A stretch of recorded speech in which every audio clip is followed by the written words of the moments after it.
আসসালামু আলাইকুম রহমতুল্লাহ। এই যে আমার ভিডিওর সামনে আপনারা যাকে দেখছেন, উনি হচ্ছেন চুনারঘাট উপজেলার একজন পরিচিত মুখ। চুনারঘাট বাজারে নিয়মিত আসা যাওয়া করে, কিন্তু উনাকে চিনে না এরকম লোক কিন্তু খুবই কম। দেখেন যে উনার চোখটা কান্না বিচরিত চোখ।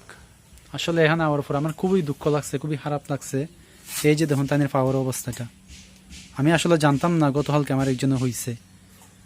আমরা একটা সংগঠন আছে, সংগঠনের একজন সদস্য আমার কইছে যে আজকের মামা অসুস্থ। আসলে আমরাও তেমন একটা সামর্থ্য নাই তাই যে হেল্প করতাম। খুব বাজে অবস্থায় তাই আসুন, হাঁটাচলা করতে পারেন না, খুব কষ্ট হয়ে যায় হাঁটাচলা করা। মামু কিছু হইবাই নি রে বউ। এই যে দেখুন একটা মানুষ কতটা কষ্টে থাকলে ওনার অবস্থায় আপনারা দেখেন।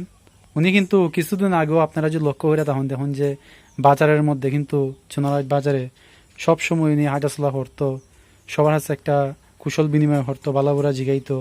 কিন্তু আজকে ওনার এই পায়ের মধ্যে সমস্যা হওয়াতে, পায়ের মধ্যে অবশ্যই ওনার একটিই সমস্যা, কিন্তু এখন যে সমস্যাটা হয়েছে এটা আসলে খুবই করুণ। এই যে এখানে মাসি বয়ে রয়েছে, কেউ যদি সাহায্য সুবিধা করতে চান অবশ্যই করতে পারবেন।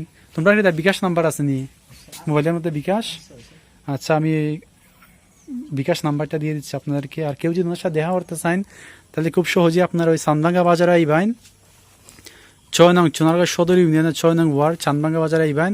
এই যে চান্দভাঙ্গা বাজারের দক্ষিণে একটা মাঠ আছে, মাঠটা পার হইলেই কিন্তু আজকের মামার বাড়ি।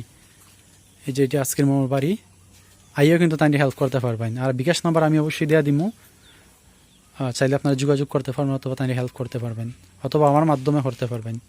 আর আমরা হিলফুল পুজো শান্তি সংঘ, দেখা যাক তাই কিছু একটা হেল্প করা যায়, ইনশাল্লাহ আমরা চেষ্টা করবো।